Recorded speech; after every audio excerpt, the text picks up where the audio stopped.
Yo, what is going on, everybody? It's your boy Gripper back here with another video for you guys today. And in this video, we're going to be talking about some pretty bad news that could potentially ruin Series 1, unfortunately.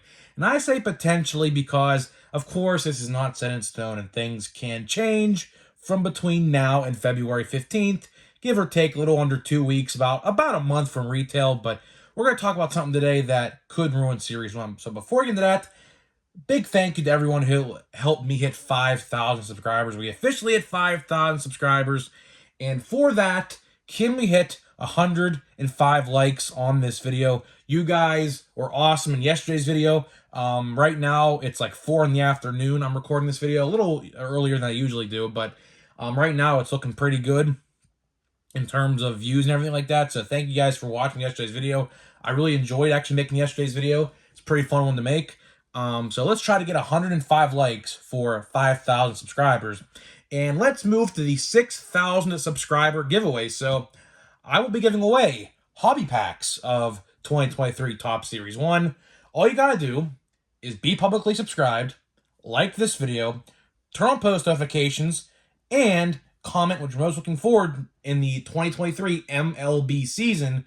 I will pick a winner once I hit 6,000 subscribers. So if you really want to see if you can win, what I recommend you do is leave a giveaway comment on every single video. So that way I see that you're active, because of course I want to pick the winner who's the most active and who deserves to win the most.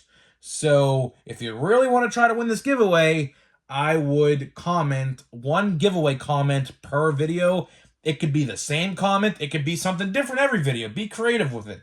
But as long as you enter once in a video, that's how I'll see that you're active, and that's how I'll really pick the winner. Really, it just depends on who's active.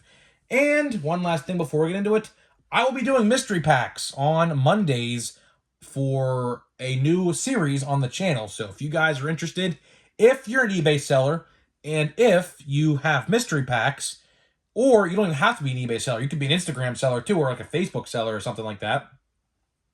You can DM me on Instagram at Grip and Rip Sports Cards, and I will let you know where to send them, and I will give you a full dedicated video to your mystery pack. And I will be doing 2 separate videos on Monday. So don't think that the normal Monday video is going away, because it's not. We're going to be doing 2 videos now on Mondays. One around 1, the typical time to release a video. And then probably the mystery box one, probably about 5 or 6 o'clock p.m. Eastern Standard Time. So we will see how that works. Depends. I have 2 people sending them in already, so I'm doing 1 video a week. So if you're interested, hit me up on Instagram. Now let's get into the topic at hand. And like I said in the opening of the video, if the lighting looks different today, that is because I typically film my videos around 10:30, 11 o'clock at night after I'm done watching like football or wrestling or whatever. And today is the Royal Rumble. And the Royal Rumble, for all you wrestling fans, is a pretty big event. It's the second biggest event in WWE aside from WrestleMania weekend. And that event usually don't end till like 12. So that's why if the lighting looks different, I really didn't want to record the video after the Royal Rumble because I'd be probably tired. But needless to say, this topic of the video, take this with a grain of salt. I know people in the comment section are going to be like, oh, you're being too negative on Series 1 already. It didn't come out. Right. I understand that. But listen, there's some news that I want to talk about that could really change your mind of how you look at not just Series 1, but as for Topps going forward. And it's pretty damning news. And I don't know what I think about this. I kind of alluded to it in yesterday's video. So if you didn't see what the blaster boxes for Series 1 look like yet, head over to my Instagram so you know what I'm talking about, so that way you have an understanding of what I'm talking about. Go over to my Instagram at Grip Sports Cards. You'll see what I'm talking about, and that's how you'll have a better understanding of what I'm talking about in this video. So on the official blaster box art, now like I said, take this with a grain of salt, because again, this is just a prototype image. Now, of course, these are official product images of the artwork of Series 1, so not much is going to change between now and then, as we're only literally I think today's the 28th. Yeah, we're literally a month away from retail hitting stores, give or take. Now, not every place will have retail on the 28th. Some may have before and some may have them after. It just depends on when your local Walmarts and Targets restock. But on the side of the blaster box, right? So here's how it was pictured. I'll use this as an example as I did yesterday. So they had the official blaster box image like this, right? And you could barely faintly read the side paneling, right? And on that side paneling, which I find concerning, and I'll tell you why, are odds of certain parallels, like rainbow foils and royal blue parallels are 1 of 10. As you see here, they are not listed in odd form. It just says, look for exclusive royal blue parallels, okay? Why this is concerning, and I mean this could be really concerning for Topps, is because if that artwork stays as is, and we have blaster boxes that show odds of parallels and parallels only, does that mean they're going to be hiding odds going forward? Does that mean they're going to be hiding the print runs going forward? Because of course, as we all seen last year, someone figured out the print runs. Whoever's smart enough to do that, I don't know. I don't even know where to even begin to look at that stuff. But someone figured out the calculations of Series 1 last year, and it was about 1 million per card of Series 1. And I assume Topps didn't like that information going out there because, of course, it probably is very hard to figure that out. And whoever figured that out, a literal genius, because, like I said, I legit have no idea where we even begin to look at that stuff, right? And it's concerning because, as we know, if you collect football or basketball and or Panini baseball cards, Panini hides their odds. Now, to Topps' credit, they're not hiding all the odds. On the side of the panel, and like I said, take this with a grain of salt because the official product, when we get it in hand, to look at it in hand, could be completely different than what we see as the official artwork on websites showing off the product, right? So, to Topps' defense, they did put parallels on there like 1 in 10. Like, it was rainbow foil 1 in 10, royal blue 1 in 10. And it said, look for gold parallel sequentially numbered to 2023, reds to whatever, greens to whatever. I forget the numbers, okay? I find this concerning because we have never seen this with a Topps release before. And they didn't show the back of the blaster box. In the back is where you typically see the small print odds, right? So I'm concerned because could they be trying to hide their print runs? I mean, to a lot of people, this may not matter. But to some who are hardcore in the hobby like myself, I find this concerning because could they be hiding odds? And as we see with Panini, they do the same thing. And I hope this isn't the truth because I'll let you know why. As you guys know right now, some of you guys don't know this, Panini is actually in a lawsuit right now with odds and particularly hiding them, right? So I don't know if Topps would be smart to do that because I guarantee you whoever out there, I don't even know who even filed the lawsuit, but the lawsuit is for not showing the odds on Panini's boxes. So for Topps to do that, I don't think would be the smartest. I really hope that's not the case, but again, we never saw the back of the blaster box, so we have no idea. We're just going to have to wait and see what happens come February 28th when retail does apparently hit stores. Now, that could be, like I said, earlier than the 28th or later than the 28th. We just don't know yet because, of course, some places like out west get stuff way before us in the east do. Pennsylvania in particular and Pittsburgh, we're like literally the last people to get things. I kid you not. Like something that is out in like, let's say like California, for example, and same thing goes with toys and like action figures, for example, as well. They always hit the West Coast first and then trickle their way towards East. So I don't even know when I'll see Series 1 retail. I'll probably be going to Walmart every day just to see if the restock does have Series 1. My vendor at Walmart now is very inconsistent. This week he stocked on Thursday. Last week it was Friday. The week before it was Tuesday. He is very, very inconsistent. So it's literally all up in the air with him. But, I mean, I'll try to find some Series 1 blasters. I could potentially pre-order one on Steel City if I really had to. I did put an order in for 8 hanger boxes. The lot they had on Steel City was $96, so it was $12 per, which is retail at the moment. Although in a couple months, those $12 hanger boxes are going to be like $14 or $15 hanger boxes relatively soon. So if you want to get some cheap retail, and I mean cheap, it's, well, it should be $10 really, but if you want to get some cheap stuff, go over to Steel City and pre-order your Series 1 now, because as I said yesterday, as it gets closer to the release date, Steel City tends to bump up prices. I don't know how much they'll bump it up this year, but for a lot of hangers last year, I remember this because I was peed off about because I was about to pre-order some until I saw the price. They increased the price like 20-something bucks last year, right before release date of the hanger boxes. So if you want retail, go to Steel City, buy some right now for literally retail price. There's no upcharge yet, and thank me later. But other sites, like I think it's Toy Wiz, I believe is the site. That's where I got the official images of Series 1, by the way. That site had them up. They're charging $30.99 a blaster box, which that is probably going to be the retail price very soon, which, again, I'm not surprised about it. I literally told people in my comment section a year ago when the first price increase happened, I said I wouldn't be surprised if we get $30 blaster boxes of like a flagship series of tops in 2023. And look what's happening. It's literally, I thought it would come around Series 2, honestly. I didn't think they're going to hit us right out of the gate with that price hike, but it looks like we're getting hit with that price hike relatively quickly. So, in conclusion, before we wrap up this video here, I wanted to make it short because I do want to catch a nap, as I'm very, very tired. I got like 3 hours of sleep last night. I always get up early on Saturdays. My sleep schedule is so messed up. But just to wrap up this video here before we get into the packs, am I concerned that they could be potentially hiding odds? Yes. Why do I think they would be hiding them? Because they don't want people figuring out the print runs, which, like I said, someone did last year with Series 1.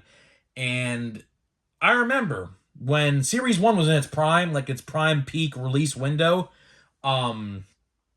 there were tons of people online complaining about the the million card print run, and how we're in a junk wax era, quote unquote. Now, are we in a quote unquote junk wax era? Some people will say yes, some people will say no. And some people, like myself, are right in the middle with that. I'm in the middle because here's the thing. Let's look at the first junk wax era in the 90s, okay? In the 90s, there were no such things as autographs and parallels and relics. Now, there were autographs, right? But it's not like to what it is today by any means. In today's world, in collecting world, we have numbered inserts, throwback cards, throwback parallel cards, which are 1988 and Series 1. You got relics, numbered autos, you name it. So to say we're in a full-blown junk wax era, I'm going to have to disagree with that for now, because there's just so much to chase. And like let's say at the Bowman Chrome, you get those Mojo packs and things like that. So there is chaser stuff to chase out there, but people will say we're in a junk wax era because of the print runs of base cards. So to that degree, I will agree with that. Now, if you're looking at the base card argument and without looking at like the parallels and the autographs, things like that, if you want to look at it like that, sure, I could agree with you that we're in a junk wax era, because just a few short years ago, it was like 600,000 and they almost nearly doubled. I guarantee you they doubled the print run for Update. I guarantee you Update was like at least 1.2 million per base card. So if you want to look at it like that, sure, because base cards are practically useless now.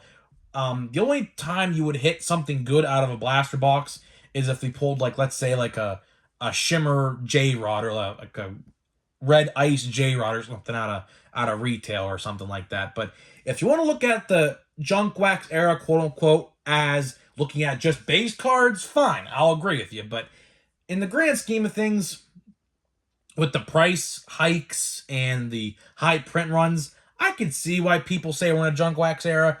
Do I think that? Not yet, because we just have so much to find in there potentially. Now, will it be harder to find stuff in there if the print runs are higher? Oh, absolutely. That's why I think people are upset about this. Because believe me, I'm not the only one raising this question who saw that leaked, well, it's really official now, but that official artwork of Series 1 blaster boxes. That's the first thing I saw, was on the side of the box, they gave you a list of inserts and parallels to look for, and that's it. So basically, I don't know what they're going to do, because here's the thing, right? Where's a Series 1 blaster box I could take? I can't, because this will fall down, this stack will fall down next to me, but typically, what they do is they would, on the sides here, as you see, right here's the odds, right? And then this side, on Series 1 anyways, right here, right, has the commemorative relic checklist, right? So I have no idea what's going to happen with that this year with Topps. Like I said, I'm hoping that the checklist, or I should say the odds, are actually on the side or the back of the box or wherever they want to put it, because if it's not, and they're not going to like disclose like how many packs it takes to get like a gold or like a green shimmer or a red shimmer, or what are even some of the other things here. Let me look. Like a Mother's Day or like a Independence Day, a vintage stock, Father's Day powder blue, Memorial Day camo, printing plates, things like that, right? If you're going to take away the odds of finding those, that's going to raise a lot of questions. Do I see them doing this actually? I mean, I hope not, because like I said, I think Panini's in an active lawsuit currently about redemptions and not showing odds on the back of the box. So I would hope that they actually look at that and say, yeah, we shouldn't do that. But again, that official artwork online showed that the parallels are just listed on the box. It just says, look for blank, blank, blank. And it says, look for rainbow foils 1 in 10, royal blues 1 in 10. So I'm not entirely sure what to think about that just yet. Of course, until we get some in-hand images of this stuff, my opinion's not going to change about this. And if and when they confirm it that they don't show odds, because we'll see in the hobby boxes. If they don't show odds in the hobby boxes, they're not going to show odds on the blaster or the retail product. Then I'm gonna have to come make a video on here just complaining, because that's not a good look. If they're gonna hide print runs of the parallels and things like that, and how hard it is to find them, because let's be real now, it's not easy to find any of these no more because the print run's so high. I do feel people are gonna get upset, and I'm gonna have to make a video about that. But for right now, like I said, take this video with a grain of salt. I'm just speculating what I seen, and you could see it for yourself as well. Like I said, head over to my Instagram. I posted the same exact picture. You can see for yourself, so you can make your own judgment off that picture. And let's get some of the packs here. I just don't know what to think. If they hide odds, then that's just not a good look. It's not. I hope that's not the case. I really do hope that's not the case. So let's get to this pack here. These cards are all just shuffled every which way. We got Dale Murphy. We got Andrew Benintendi. We got a red of Bo Jackson. It's pretty cool. I will take that. Bo Jackson's pretty cool. Always wanted to pull one of his autographs. Ernie Clement. We got... Who else we got here? Matt Chapman. We got Tim Anderson. We got Babe Ruth. That's pretty cool. And Sammy Long. Too bad that Babe Ruth didn't have a fake autograph on it. Speaking of, remember how I made a video about the Panini 1/1 Babe Ruth autograph? And I said, I wonder if the 1/1 real Babe Ruth autograph was in a George Brett card. Well, it was pulled, and yes, it was in the George Brett card, as we all thought it would be, which was kind of funny, because I made that video, and no more than 12 hours later after I made that video, it was pulled, and someone posted it online. So let's see what this pack has in store for us. I see a Torkelson on the back. Let's see what else. We have not pulled an autograph yet. Jake Myers. We got, what was this, Blake Snell. We have, looks like we have an autograph here. I would like to think that is one. Pete Alonso. Chas McCormick. There we go. Yeah, Chas McCormick autograph. That one actually probably isn't bad, honestly, because was he the one who made that insane play in the World Series in Philadelphia? He is from Philadelphia, I believe. Let me see here. Does it actually say if he's from Philadelphia? Let me just see here without damaging the card. Yeah, Westchester, Pennsylvania. Yeah, I have a friend who's actually from Westchester, Pennsylvania. Yeah, so he made that. Yeah, he was the guy who made that play, that insane diving grab on the wall in right center field in the World Series. That's pretty cool, actually.